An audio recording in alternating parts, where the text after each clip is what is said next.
an accurate and concerted indirect fire capability through pooling of fire assets and deployment of cadres on observer duties at very close range. Black Tigers, a unique weapon of the LTTE used extensively against both security forces and civilians. Heavy weapons. 122, the LTTE heavy arsenal included missiles up to 122 millimeter, 152 millimeter, 130 millimeter, guns, multi-barrel rocket launchers, and of armored vehicles. Campaign. Concept of operations. Intent.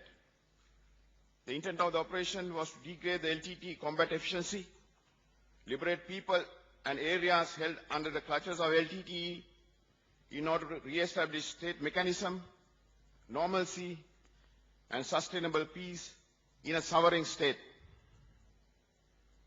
Scheme of maneuver.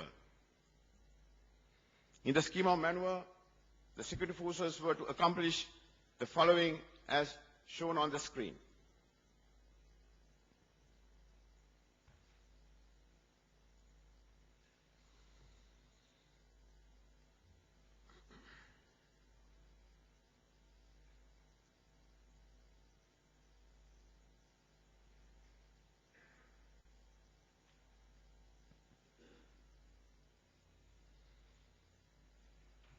Main effort to separate and rescue innocent civilians held hostage and liberate areas held by the LTTE. With the success achieved in the East, it was decided to open up a frontage in the Wani theatre as well, in order to compel the LTTE to commit their resources in multiple thrusts.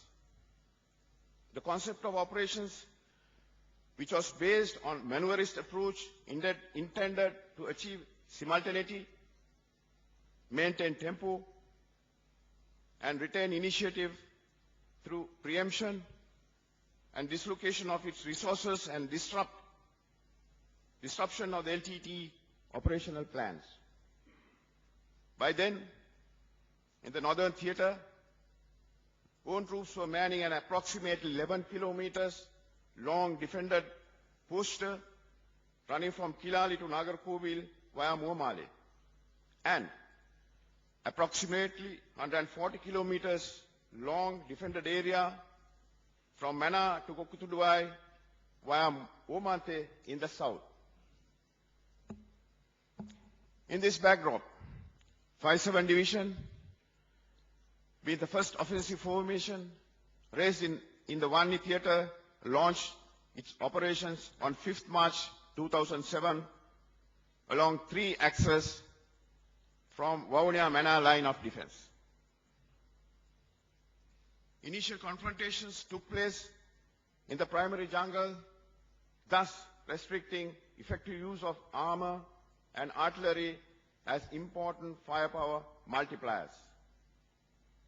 When selecting axes of approaches, built-up areas were carefully left out from initial engagements in accordance with zero casualty to the civilians policy. During initial stages, own troops suffered considerable amount of attrition, and on 2nd June 2007, forward positions held by own troops in the axis along Iruniruppaikulam-Mullikulam and Iruniruppaikulam-Vilatikulam roads came under heavy counterattacks of the LTTE, forcing troops to retreat to the previously held lines of defense with considerable number of casualties. After assessing the situation, troops adopted new tactics, techniques, and procedures. In that, small groups with an approximate distance of 400 to 500 meters between them operated approximately 2 to 4 kilometers ahead of the strongly held defense line, or what was termed as the baseline, to cause attrition and preempt terrorist operational plans. Once the area ahead of the baseline was cleared of terrorists, baseline was shifted forward conforming to the theatre plan by maneuvering the main force. Thereafter, 5-7 Division continued to operate a wider front by deploying number of small groups, thus maintaining the minimum force ratio required to destroy terrorists. However, the remaining avenues to the west and to the east of the regional frontage was not exploited, as it was necessary to leave safe corridors open for civilian movements and uninterrupted supply of essential items to civilians in the LTTE controlled areas, especially the food convoys along the A9 road under the arrangement of ICRC and UN agencies. Civilians were informed, encouraged, and requested to leave the combat zone through every possible way of communication. United Nations agencies and other agencies too supported this effort greatly. However, LTT continued to use civilians as a human shield, and they prevented civilians from leaving the area by deploying armed cadres in entry-exit points at Omante and Uilankulam on their side. Acting against all odds, civilians started crossing into own areas commencing from March 2007, which continued till the termination of humanitarian operations.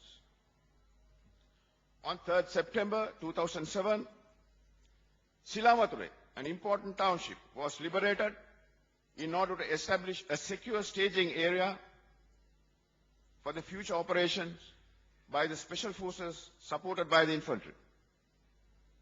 Meanwhile, Task Force 1, which was later redesignated as 5-8 Division, was launched by mid-September 2007 to maneuver in a northwardly axis along the western coast, thus compelling the terrorists to divide their resources.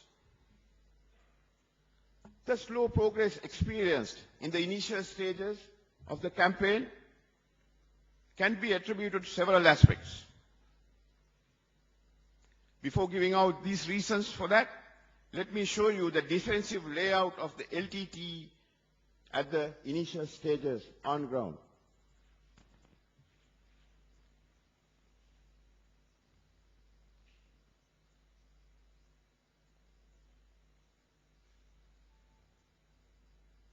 Reasons for slow progress is as shown on the screen.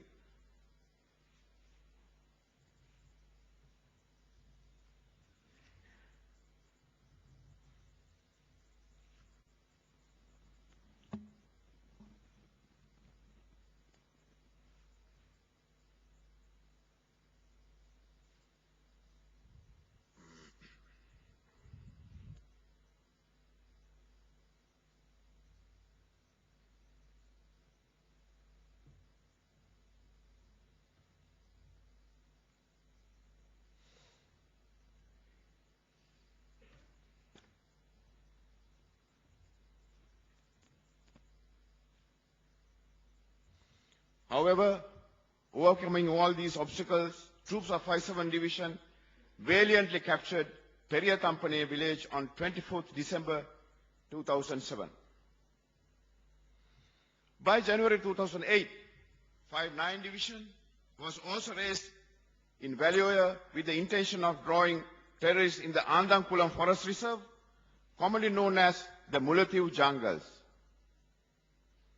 The significance of this primary jungle was that it was a stronghold of the LTTE in 1980s and 1990s with 14 heavily fortified base camps named as the 1-4 base complex, covering an area of 192 square kilometers. The division was launched in the axis of Janakapura, Mullaitivu through the 1-4 base complex. Liberation of Madu on the 24th of April 2008 by 5-7 Division was an important milestone in the Wani operations due to its religious significance. Madhu Shrine is one of the most sacred places of worship of the Sri Lankan Roman Catholic community.